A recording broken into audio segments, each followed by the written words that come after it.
In 1991, young Sergeant John Cooper is deployed to the Gulf War as part of Operation Desert Storm, a mission to liberate Kuwait from Saddam Hussein's forces. Far from his family, Cooper faces the extreme heat and the unknowns of the vast desert, where the line between enemy and ally blurs in a hostile environment. Amid the dunes and sandstorms, he is tested not only by the brutality of war but also by the moral dilemmas of protecting local civilians living in conflict zones. He and his unit find themselves on an unofficial mission to rescue a Kuwaiti family trapped in enemy territory, a humanitarian act that could cost their own lives. As the mission progresses, Cooper questions higher orders and struggles with the losses of his comrades, while trying to keep his spirit intact as he faces not only armed enemies but also his own inner demons. The story reveals how, amid the horror and chaos of war, acts of courage, humanity, and sacrifice emerge. Cooper will discover that the true battle is not only against the visible enemy but against the fear, loneliness, and loss that each soldier silently carries. Ultimately, Sands of the Storm is a journey about hope and redemption in the midst of the hell of war. The air seemed to vibrate in waves of heat, distorting the horizon and transforming the landscape into something almost surreal. The dunes stretched endlessly in every direction, like an ocean frozen in its motion, fated by the relentless sun. For Sergeant John Cooper, the desert was a bewildering and relentless place, where the day seemed endless and the icy night brought a brutal contrast that only amplified his sense of vulnerability. Operation Desert Storm had been underway for weeks, but the days blurred into an indistinguishable mass of scorching sun, dust, and constant tension.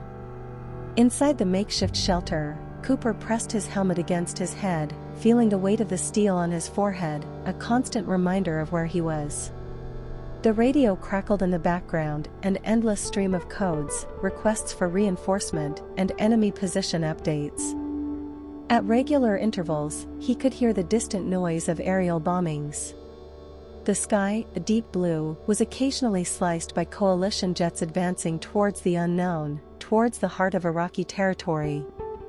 Inside the tent, the sergeant awaited his orders, his mind oscillating between the brutal reality and memories that stubbornly insisted on invading his thoughts. He remembered the face of his wife, Sarah, smiling as she saw him off with his immaculate uniform, trying to hide the tears in her eyes. She tried to be strong for him, but Cooper knew how hard the farewell had been. There was a promise between them, one he had made in a whisper the night before he left. He would return, no matter the cost. But now, amid the endless desert and oppressive heat, the promise seemed like an illusion, a desperate attempt to deny the real danger he faced. Cooper shook his head, trying to clear those thoughts. A soldier couldn't afford to be sentimental. The war had no room for weaknesses, emotions needed to be buried deep, far from the surface, where any distraction could be fatal. He looked around the tent and met the gaze of his friend, Corporal Ramirez, who was busy adjusting the communication equipment. Ramirez was a hardened veteran, someone who, despite his youth, had seen enough combat to understand the weight each day carried. "Are you all right, Sergeant?" asked Ramirez, his voice laden with a tranquility that only masked the uncertainties. "Yes, just gearing up," replied Cooper, trying to infuse firmness into his words.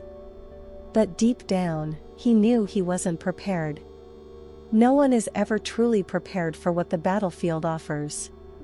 There were stories, yes, told in tents or at base bars, filled with bravery and heroism, but reality was much more complicated. When the shots began, it was only instinct that remained, a fight for survival that erased everything else. He took a deep breath, the hot air burning his throat, and looked to the horizon, where the dust was starting to rise. The order to advance would come at any moment. Cooper's platoon, comprised of about 30 men, was tasked with a critical mission, to locate and secure a group of Kuwaiti civilians being used as human shields by retreating Iraqi forces. It wasn't just a military mission, for Cooper, it was a test of humanity in a setting where it was often easier to stop caring. His mind returned to the briefing earlier, when Captain Holloway explained the situation, his voice grave and precise. There was little margin for error. A civilian life was worth as much as a soldier's, if not more. The orders were clear: minimize any collateral damage and, if possible, rescue the hostages without casualties. Cooper stood up, adjusting his equipment belt, and walked outside the tent. Outside, the sun hit him like a wall, sapping any vestige of comfort he might have had in the shelter. In the distance, he saw the troops preparing, the vehicles aligned, tanks and Humvees ready to move at any moment. Each of those soldiers had their own concerns, their own memories and stories. Many were too young, their faces still bearing traces of a quickly lost adolescence in the sands of war. Cooper felt the responsibility weigh on his shoulders. Each life there was under his command, and he knew the decision to advance could be the last for some of them. "Platoon, gather around," shouted Cooper, his voice echoing through the camp. The soldiers assembled, most maintaining a serious expression, while Cooper began to go over the instructions. He could see the disguised fear in the eyes of some, especially the younger ones, who had yet not faced direct combat. It was a fear he knew well, an uncertainty that was always there, no matter how experienced one became. But there was also determination, the desire to do something that truly mattered, to help those who couldn't defend themselves alone. "Today, we have a clear mission," Cooper began, looking each man in the eyes, trying to transmit the confidence he himself sought to find. "There's a family out there waiting for us. We're going to get them out and come back all together. I want everyone focused, attentive, and above all, take care of each other. We're more than soldiers here, we're brothers. And we're not leaving anyone behind." The faces around him nodded, and he could see that, at least for the moment, his words had found some resonance. He knew that speeches like that were important, not because they changed the brutal reality of war, but because they helped make sense of it all. Sometimes, the right word at the right moment could make the difference between someone giving up or continuing to fight. As the soldiers dispersed, Cooper walked to the Humvee that would be his mobile base during the mission. Ramirez was already in the passenger seat, reviewing maps and communication codes.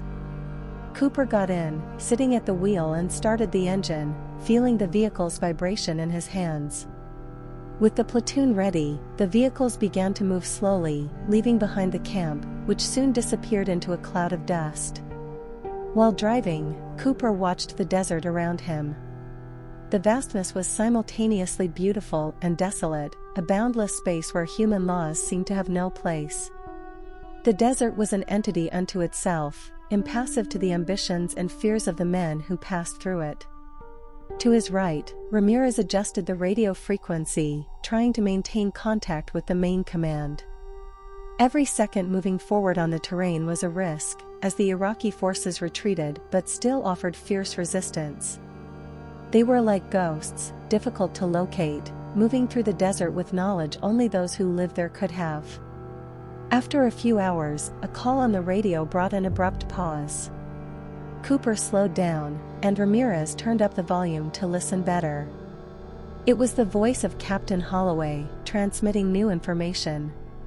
"Attention, all platoons. We have confirmed hostile movement 3 kilometers northeast of your current position. Be cautious. Likely presence of civilians in the perimeter. Over." Ramirez shot a look at Cooper, who nodded, adjusting the route for a careful approach. The sergeant knew this was the most delicate part of the mission, locating the civilians without compromising their safety. He signaled to the other vehicles to reduce their speed, and the group began to advance more quietly, with engines minimized to the lowest noise possible. The wind began to intensify, lifting clouds of sand that, despite the vehicle's protection, entered through openings and lodged in the skin, eyes, and lungs. Cooper looked in the rearview mirror, observing the other vehicles in formation.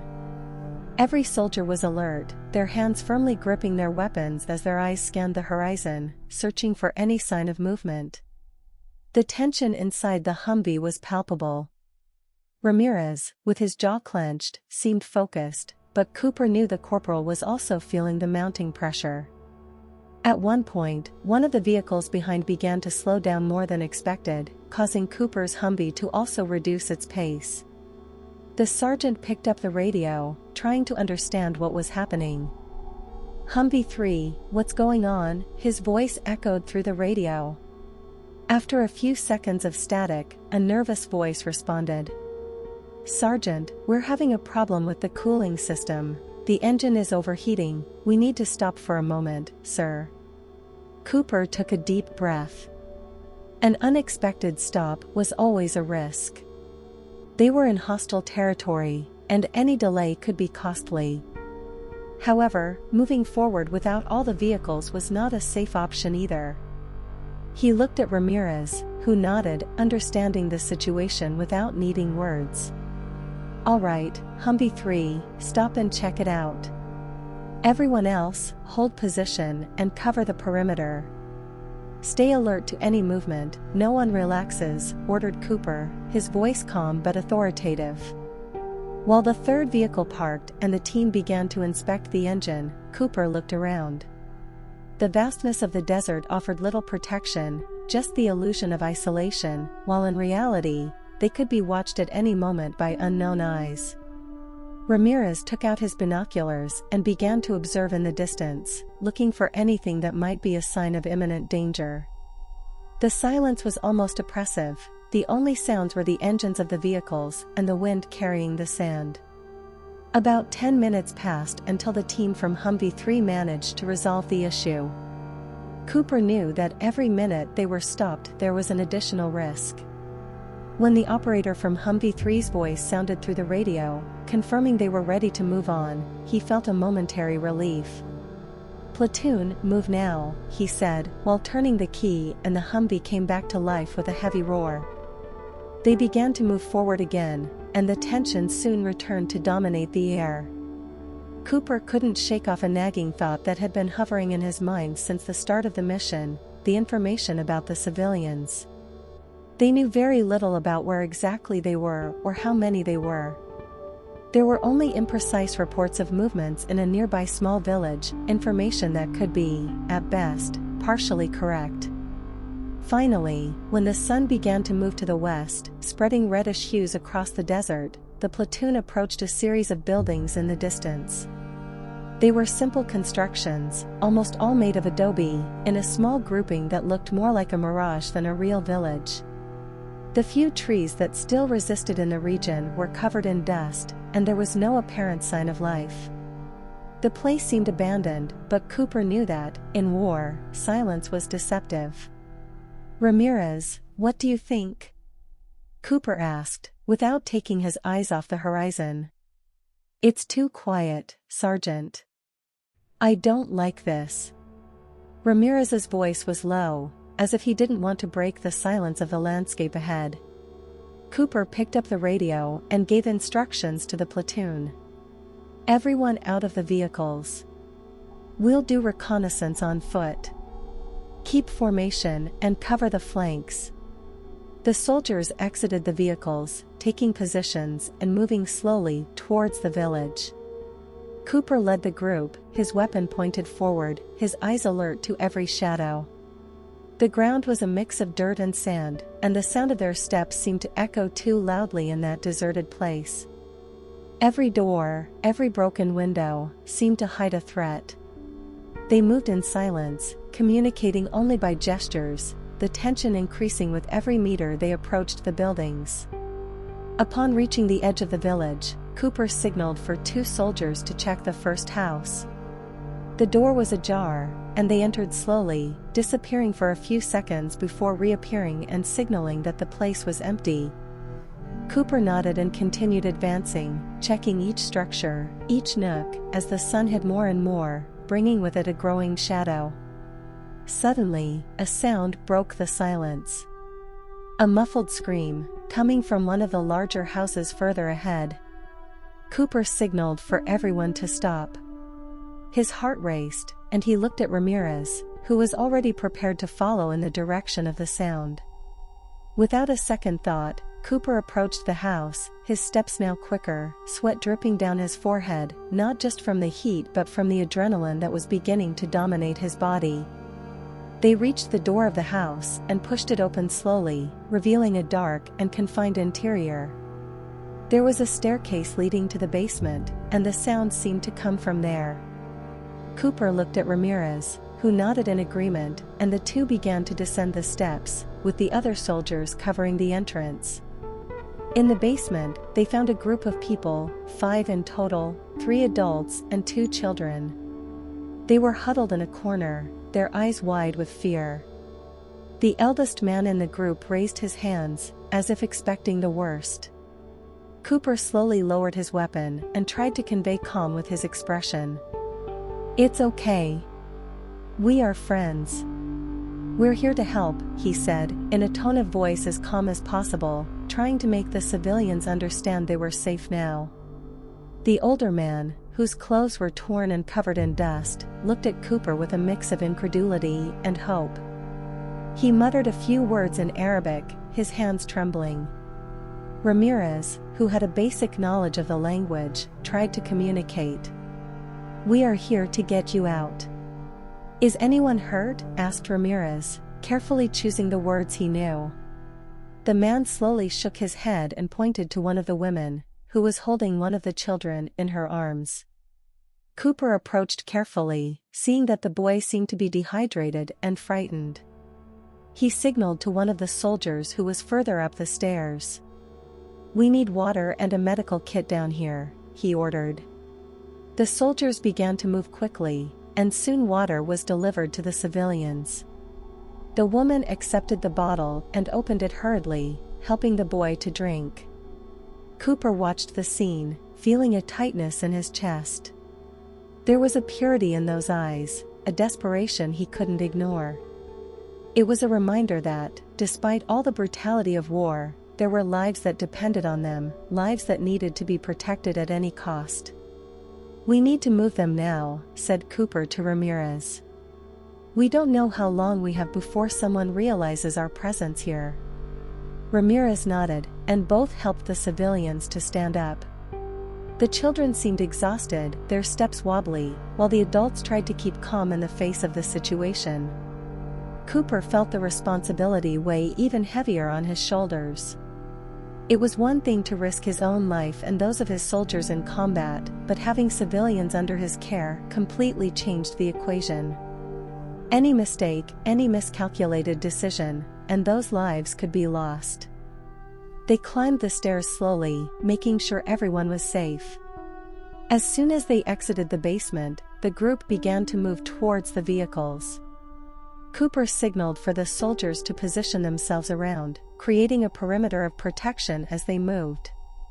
The sun had almost completely disappeared by now, and darkness was setting in, making every shadow a possible threat.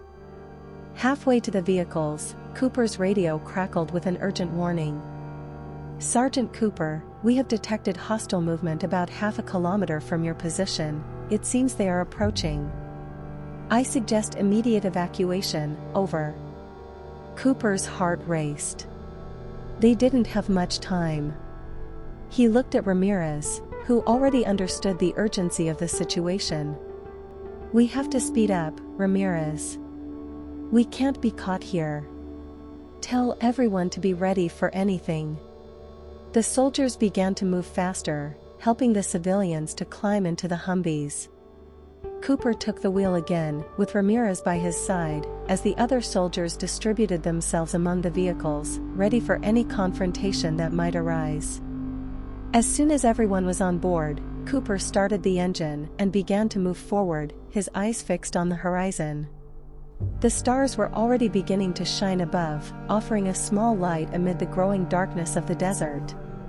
The radio continued to crackle with reports from other units, but Cooper kept his focus on the road ahead, knowing that any distraction could be fatal.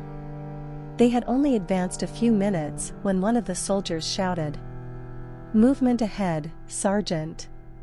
Cooper looked and saw a group of vehicles moving towards them, their lights flickering as they advanced rapidly through the sand. There was no doubt that these were enemy forces. He clenched his teeth and increased speed, feeling the Humvee lurch violently as it crossed the uneven terrain. "Everyone prepared for contact," he shouted into the radio. "We're not letting them get close to the civilians." The roar of the engines was deafening, and the lights of the approaching enemy vehicles grew brighter. Cooper knew that at this moment, there was no choice but to fight to protect those under his care. Ramirez, tense beside him, weapon ready, prepared for any eventuality. The first shots rang out. The sharp sound of bullets slicing through the air echoed in the desert, and Cooper maneuvered to avoid becoming an easy target. The other Humvees responded, with soldiers firing back at the approaching enemy vehicles. It was a controlled chaos, a deadly dance where any mistake could be fatal. The vehicles pushed forward, the kicked-up dust making it difficult to see ahead. Cooper swerved to avoid a small dune, the Humvee nearly losing control before he managed to stabilize it again. Ramirez fired out of the window while Cooper focused on driving, seeking a route that would lead them out of this perilous situation. One enemy vehicle got too close, and Cooper knew he had to act fast. He executed a sharp maneuver, spinning the steering wheel and slamming into the side of the adversary's vehicle. The impact was violent, shaking the Humvee, but it caused the enemy car to lose control and tumble into a ditch, disappearing into the dust. Ramirez looked at Cooper, a tense smile breaking across his face. "Good work, Sergeant. But we can't stop now." Cooper nodded, his heart still racing.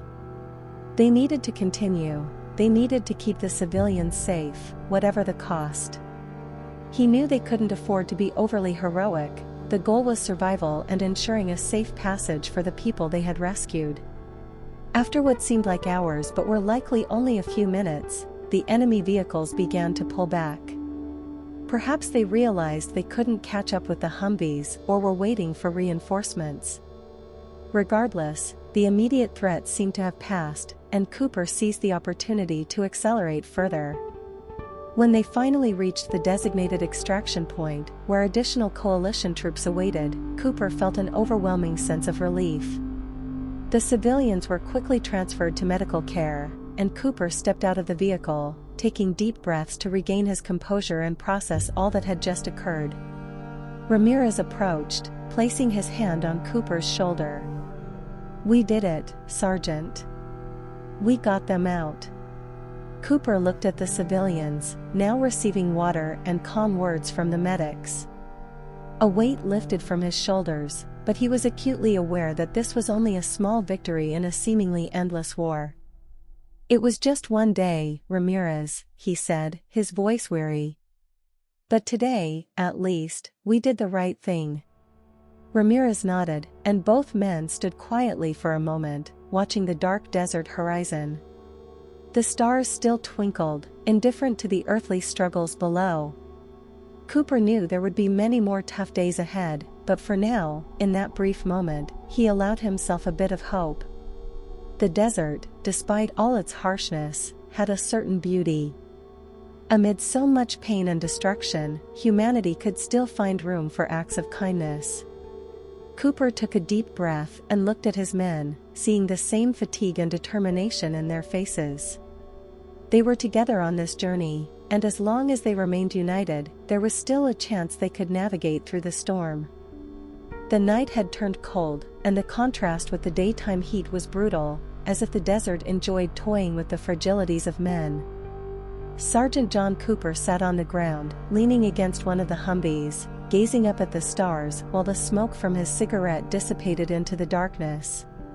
The distant glow of the stars seemed a cruel reminder of how insignificant their troubles were against the vastness of the universe, yet there was something comforting about knowing that, despite all the chaos, the world continued on its course, indifferent to human conflicts.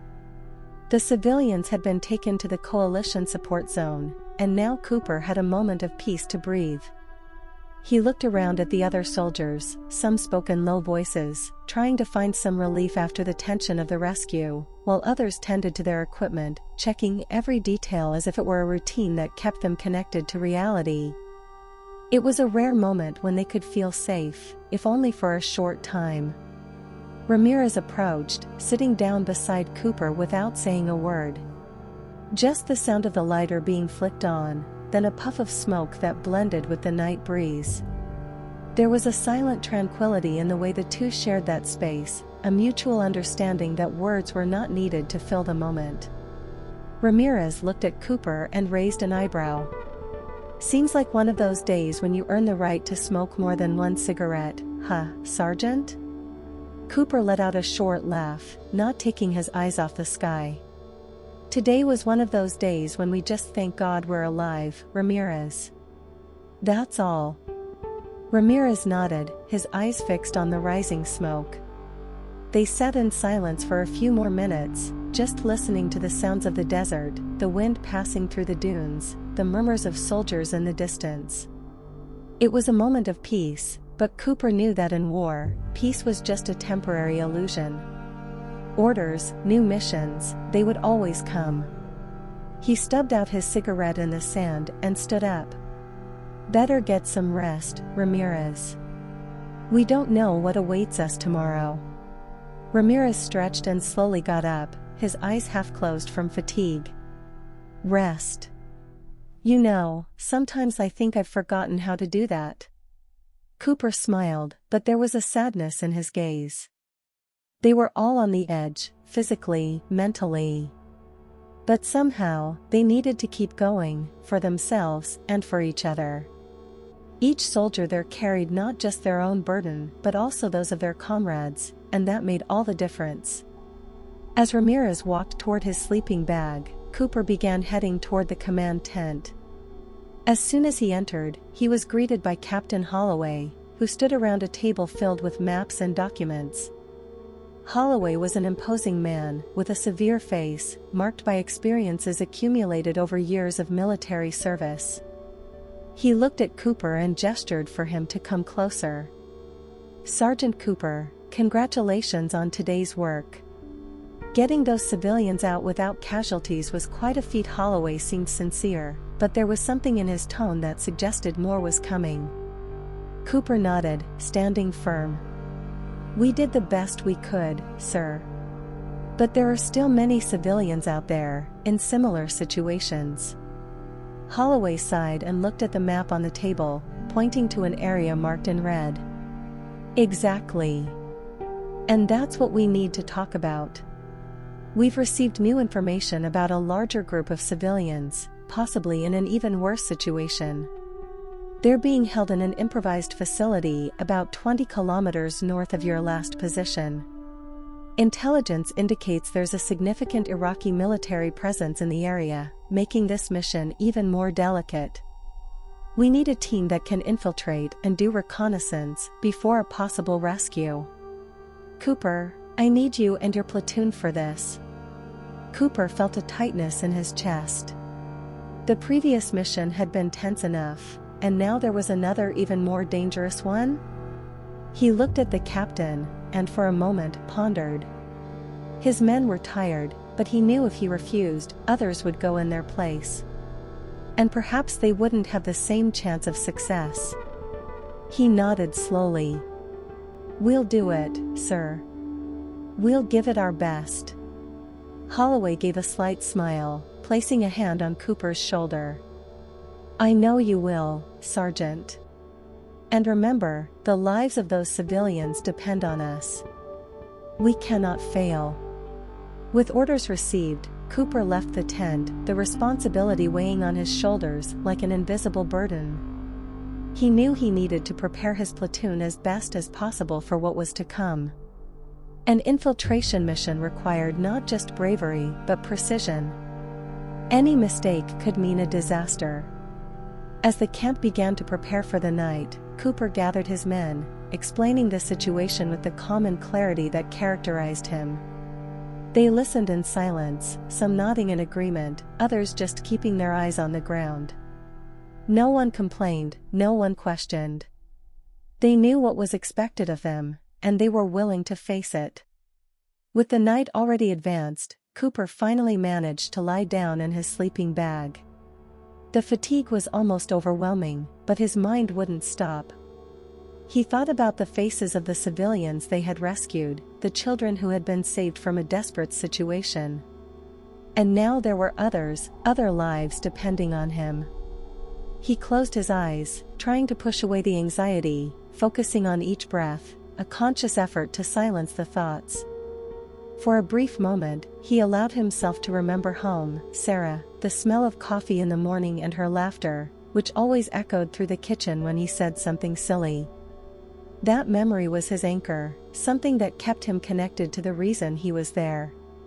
He needed to return to her, to that simple, perfect life he had left behind. He needed to survive, to fulfill the promise he had made. The next morning, the camp was a buzz of activity. The soldiers checked their equipment, adjusted their backpacks, prepared the vehicles.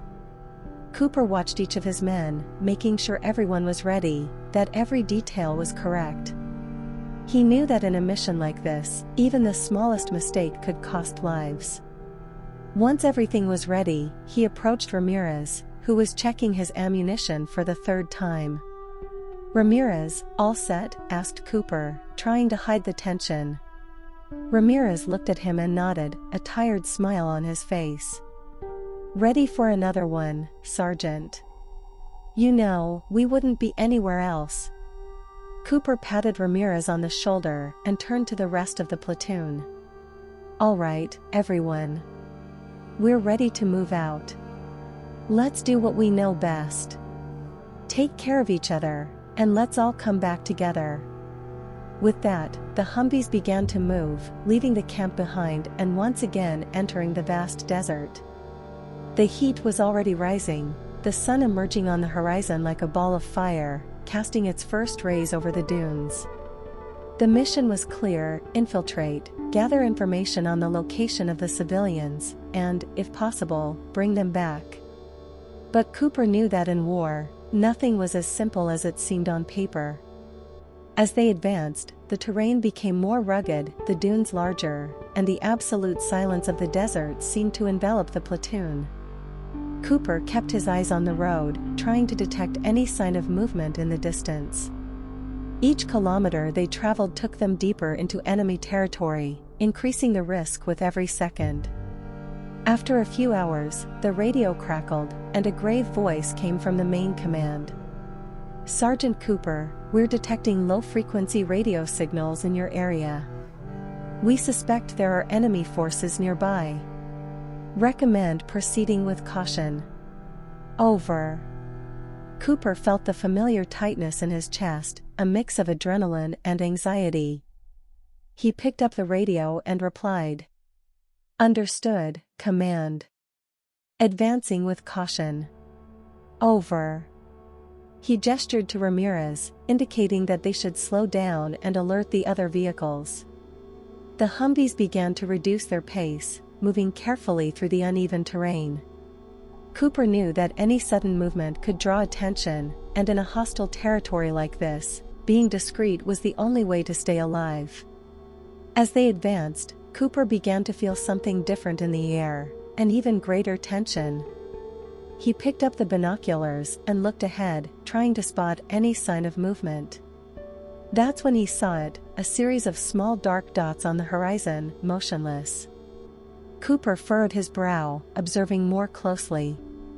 They were about a kilometer away, positioned near some abandoned structures. "Ramirez, take a look at this," he said, handing over the binoculars. Ramirez looked through the binoculars and confirmed what Cooper already feared. "Defensive positions, Sergeant. They're waiting for something." Cooper took a deep breath. That was the confirmation that the place was heavily guarded. But they needed to get closer, find out more about the civilian situation, and then plan the extraction. "Let's get out of the vehicles and continue on foot," he ordered through the radio. "We'll do reconnaissance. Keep as quiet as possible." The platoon began to mobilize. The soldiers got out of the Humvees, preparing to advance on foot. Cooper adjusted his helmet and looked at his men, trying to convey the confidence he knew they needed to see. He led the advance, moving slowly and using the dunes as cover as they approached the structures. The desert seemed even quieter when they moved on foot. Each one's breathing seemed to be the only thing breaking the silence, and Cooper could feel every muscle in his body tense as they advanced. They approached within about 500 meters of the enemy positions, taking cover behind a high dune. Cooper signaled for the men to get down and took another look through the binoculars. Now, he could clearly see the defensive positions, sandbags, some fixed machine guns, and armed men, apparently on high alert. There was no doubt that the civilians were being held there, and the level of security indicated that the Iraqis knew there could be rescue attempts. "Ramirez, what do you think?" Cooper asked, passing the binoculars to the corporal. Ramirez observed for a moment, then turned to Cooper. "Looks too heavy for a direct attack. We'd need air support or more troops if we want to make an entry. We can't pull it off with just our platoon." Cooper nodded. That was exactly his assessment. They needed more strength, or at least a significant distraction, to have any chance of success. But, before anything, they needed to confirm the location of the civilians and relay this information to command. He signaled to one of the soldiers who carried a long-range radio. "Let's inform command about the situation. Tell them we have a possible location of the civilians and significant resistance. We need reinforcements for extraction," Cooper whispered. The soldier began transmitting the message, trying to keep the signal as discreet as possible. Cooper continued observing, trying to figure out the best approach. It was then that he saw something that made him shudder. One of the guards opened a door on the side of one of the structures and pulled a woman out, pushing her with force. She fell into the sand, and he yelled something in Arabic that Cooper couldn't understand, but the tone of threat was clear. The woman was visibly weakened, and Cooper saw two more guards come out shortly after. They were dragging a child, a girl, no more than 10 years old. Cooper felt his blood boil.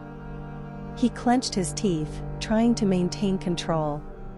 He couldn't act impulsively, couldn't compromise the mission, but every fiber of his being wanted to do something right then. Ramirez, beside him, also saw the scene and whispered, "They know we're around. They're trying to provoke us." Cooper knew Ramirez was right. The Iraqis didn't know exactly where they were, but suspected there were American forces nearby and were trying to force them to act impulsively. He needed to keep calm, needed to remember his mission. But the image of that child, defenseless and afraid, would forever be etched in his mind. The radio soldier looked at Cooper, signaling that the message had been sent and they were waiting for a response from command. Cooper nodded, but his eyes remained fixed on the civilians ahead. He needed to believe they could get them out, that somehow they could manage to rescue those people. Every second that passed felt like an eternity, and the fear of not being able to protect them gnawed at him from inside. It was then that the radio crackled, and the voice of Captain Holloway came through. "Sergeant Cooper, we understand the situation. Reinforcements are on the way, but they'll take about 2 hours to reach your position. We need you to keep eyes on the target and avoid contact until then." Over. 2 hours. Cooper looked at his men and then at the civilians, still being mistreated by the guards. 2 hours was an eternity, especially in such a volatile scenario. But there was no choice. He needed to keep his men safe and ensure they were ready for when the reinforcements arrived. "Understood, command. We'll hold position." "Over," he replied. Cooper signaled for the men to settle in and prepare for a long period of observation. They positioned themselves, each trying to find a way to shield from the wind and the cold that was beginning to intensify. The desert had this strange characteristic of turning the scorching heat of the day into biting cold at night, and the soldiers were familiar with this abrupt change. As the hours passed, Cooper could not take his eyes off the structures. The fear for the civilians mixed with the anxiety for the reinforcements. He knew that when the attack began, they needed to be fast and precise. They needed to move with almost perfect coordination to avoid casualties, both among their men and the civilians. He mentally reviewed every step, every possibility, trying to anticipate what could go wrong and how to correct it. Finally, a signal on the radio broke the tense silence. "Sergeant Cooper, this is Bravo Platoon. We are approaching your position. Estimated time of arrival in 5 minutes. Prepare to coordinate the offensive. Over." Cooper felt a wave of relief wash over him. He looked at Ramirez and the others, who were already preparing for action. He picked up the radio and responded. "Bravo, this is Cooper. We're prepared. Let's coordinate your advance. Over." As soon as the reinforcements arrived, Cooper quickly met with the commander of Bravo Platoon, discussing the strategy for the attack. They would split the forces, with part creating a distraction to draw the guards' attention while Cooper's group would infiltrate to rescue the civilians. It was risky, but it was the best option they had. With everything ready, the attack began. A series of controlled explosions detonated a few hundred meters from the enemy positions, and immediately, the guards began to move towards the noise. Cooper signaled to his men to advance, moving quickly through the dunes, their shadows casting long under the light of the rising moon. Every step was calculated, every movement was silent. They approached the main structure, where they knew the civilians were being held. Ramirez led a small group through the side entrance, while Cooper moved to the front door. He heard the sound of gunfire in the distance, where Bravo Platoon was keeping the enemy occupied, and knew they had little time. As they reached the door, Cooper signaled for one of the soldiers to prepare it for breaching. With a swift movement, the door was opened, and they entered, weapons drawn, eyes alert for any threat.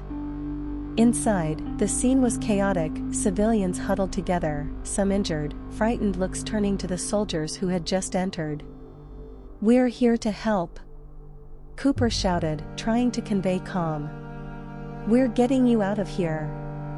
The civilians began to rise, some needing help to walk. Cooper and his men began to guide them out, trying to be quick but careful. Ramirez appeared at the side door, bringing more civilians, and signaled that the path was clear. "Let's go, Sergeant. We need to get out before they realize," shouted Ramirez. Cooper nodded, helping an elderly woman to stand and guiding her towards the exit. The sound of gunfire continued, and he knew they didn't have much time before the guards returned.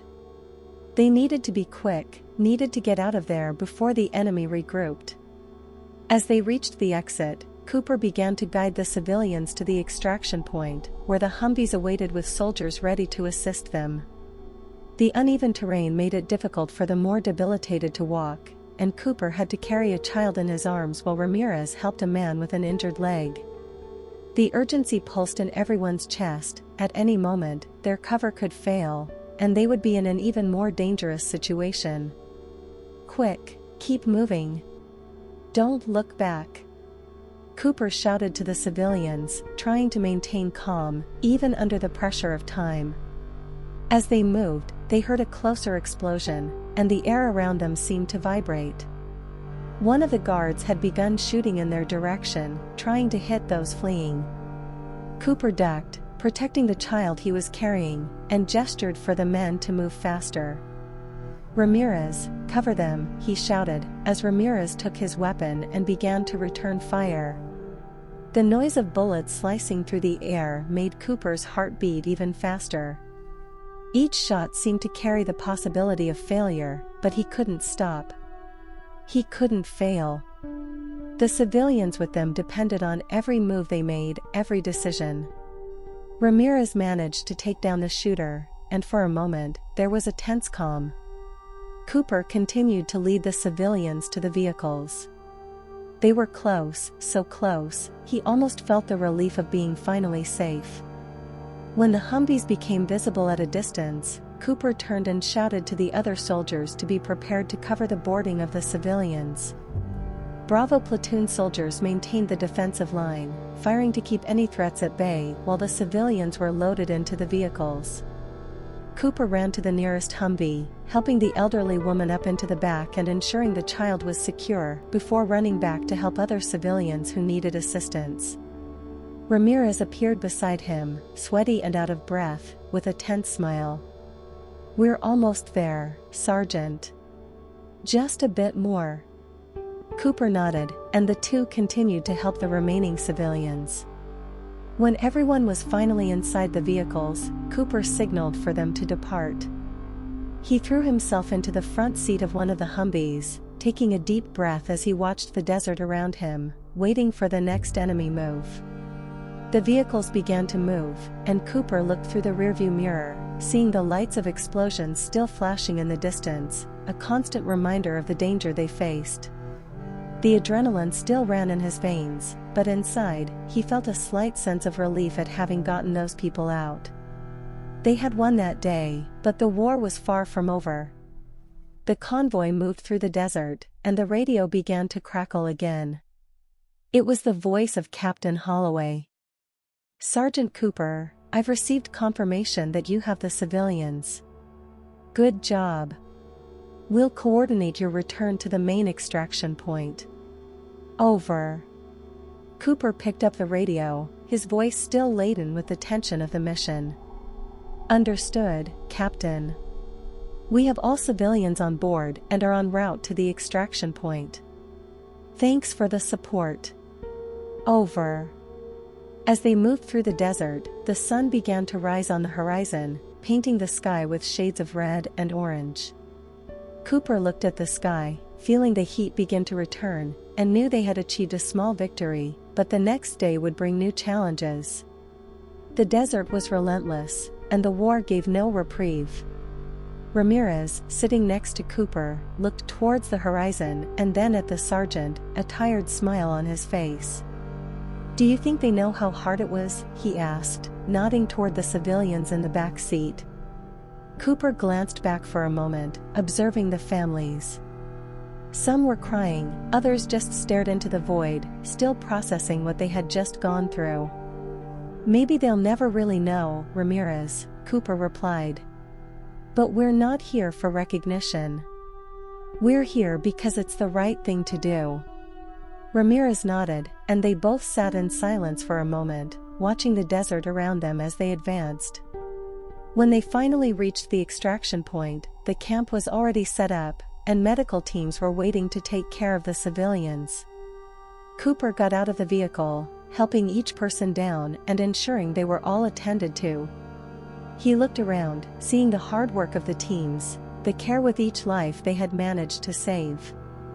This moment was what made everything bearable, the chance to see that, even amidst chaos, life still held value. Captain Holloway approached, giving Cooper a pat on the shoulder. "Good work, Sergeant. Did you get everyone?" Holloway asked, his tone serious, but clearly relieved. "Yes, sir. Everyone's safe now," Cooper responded, looking at the civilians being attended to by the medics. "But it was close. They had a good number of men there, and they were ready for us." Holloway nodded, looking over the group of soldiers and civilians. "This war isn't ending anytime soon, Cooper. But what you did today makes a difference. Don't forget that." Cooper merely nodded, feeling the exhaustion finally settling into his muscles. He had managed to lead his men and save those people, but he knew it was just a small part of a much larger battle. As he walked away from the captain, he found Ramirez, who was sitting beside one of the vehicles, drinking water. "Sergeant, I think that was one of the toughest ones," Ramirez said, with a weary smile. Cooper sat down beside him, taking a water bottle and drinking a few gulps before replying. "It was tough, yes, Ramirez. But we're here, and they're alive. That's what matters. Ramirez nodded, and the two sat in silence for a few moments, just enjoying the calm after the chaos. The sun was high now, and the heat was becoming almost unbearable again. Cooper looked out at the horizon, the dunes stretching endlessly, and thought about how long they would still need to be there, how many more missions they would have to carry out, how many more risks they would have to take. "Do you think this will ever end, Sergeant?" Ramirez asked, his voice carrying a weight of uncertainty that Cooper shared. Cooper sighed, looking at the desert stars, now obscured by the sunlight. He knew he didn't have an easy answer to that question. The war had a way of consuming everything around it, transforming men into machines, stripping them of hope and replacing it with the routine of fighting and surviving. "I don't know, Ramirez. I really don't," Cooper responded, his voice low. "But until then, we keep doing what we can. Every life we manage to save, every day we get through together, that's what matters." Ramirez nodded, and Cooper knew that, even without a clear answer, those words brought some comfort. They were together in this journey, and as long as they were together, they could face whatever came their way. The sound of the camp around them began to quiet down, as the civilians were taken to the medical tents and the soldiers prepared for a rest. Cooper knew this moment of calm was temporary, but for now, it was enough. He closed his eyes for a moment, feeling the sun's warmth on his face, and thought of home, of Sarah, and the promise he still needed to fulfill. He knew that, despite everything, that was why he continued to fight. Because, amid so much darkness, there was still a light worth protecting. The night had fallen over the camp, bringing with it an odd, almost palpable silence. It was a silence not from the absence of sound but from the weight of thoughts, fears, and memories filling the space between the soldiers. Sergeant John Cooper sat by a small fire, his mind lost in everything that had happened in the last few days. He watched the flames dance in the wind, as if trying to find answers in the way the fire lit the darkness around. The civilians they had rescued were being prepared for evacuation, and the mission that seemed impossible had finally been completed. But the price had been high, not just physically, but emotionally as well. Cooper couldn't shake the feeling of emptiness that filled him, even knowing they had done the right thing, that they had saved lives. What he couldn't push away was the question, how many more still needed to be saved? And how many more would he lose before returning home? Ramirez approached, sitting beside Cooper in silence. He said nothing, just handed the sergeant a canteen of water. Cooper accepted it with a slight nod, taking a sip while looking out at the horizon. The darkness of the desert was vast, almost endless, and he felt small against it. It was as if his entire life, his decisions, and struggles were just grains of sand, insignificant in the vastness of the war. "You look exhausted, Sergeant," Ramirez broke the silence. "But I guess we all are." Cooper let out a long sigh, feeling the weight of Ramirez's words. It wasn't just physical tiredness but a fatigue that came from the soul, from having to carry the responsibility for so many lives, from making decisions that determined who lived and who died. "Sometimes I wonder if any of this makes sense, Ramirez," he said, looking at his friend. "Each mission, each life we save, it seems just a drop in the ocean. And after that, there's always another mission, another challenge, as if it never ends." Ramirez looked at the sergeant, his expression reflecting the same uncertainty. He took a deep breath before responding. "I know, Sergeant. I think about it too. But I think, in the end, it's not about changing everything. It's about doing the best we can with what we have, one day at a time. If we manage to save someone today, that's something. That's a victory." Cooper remained silent for a moment, pondering Ramirez's words. He knew his corporal was right. War wasn't about grand victories or heroic glories, it was about small actions, little moments of humanity that, together, made some difference. He thought about the faces of the civilians they had rescued, the tears of relief he had seen in their eyes when they realized they were finally safe. Those moments were real, and they were what made it all worthwhile, even if just for an instant. But behind each victory, there was also a shadow. The shadow of all those they couldn't save, of all those they had lost. Cooper remembered some of his comrades who had fallen, men he had promised himself he would bring back home, but who now lay somewhere in the silent vastness of the desert. He felt the weight of these losses as a constant burden, something that could not be ignored. "You know, Ramirez, I always thought war was about honor, about defending our homeland and protecting our own. But here, seeing everything we've gone through, I realize that honor comes at too high a price. And often, that price is our very souls." Cooper's voice was low, but laden with a weight that only those who had lived through war could understand. Ramirez nodded, his words coming after a long moment of reflection. "Maybe that's what makes us soldiers, Sergeant. The ability to carry that burden, to keep moving forward, even when we see no end. The ability to fight for those who can't fight for themselves, even if it costs us something. And maybe, when all this is over, we can go home and find some peace." Cooper closed his eyes for a moment, trying to picture his home. Trying to imagine Sarah waiting for him, her smile, the familiar smell of coffee in the morning. These memories were his anchor, the only thing that kept him steady amid the chaos. He knew he couldn't give up, that he had a promise to fulfill. And even if he couldn't save everyone, he could save some. He could make a difference, even if small. The early morning was advancing, and the desert cold was becoming more intense. Cooper slowly stood up, feeling his body's muscles protest from the strain of the past days. He looked at Ramirez and gave a slight smile. "Let's rest, Corporal. Tomorrow is a new day, and we'll probably have something else to deal with. But for now, we can enjoy this moment of peace." Ramirez nodded, standing up as well. Both walked towards the camp, where the other soldiers were already in their sleeping bags, trying to get as much rest as they could before duty called again. Cooper lay down, pulling the blanket over his body and looking up at the starry sky. There, under that vast desert sky, he felt something different. It wasn't complete relief, but it was something close to it. It was the feeling that, as hard as it was, he was making a difference. He was fighting for something bigger than himself, and he was surrounded by men who shared the same purpose.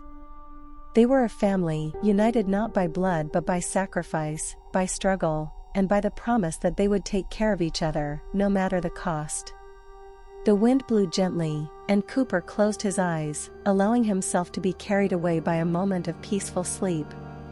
He knew the war wouldn't end there, that there would be more fights, more sacrifices.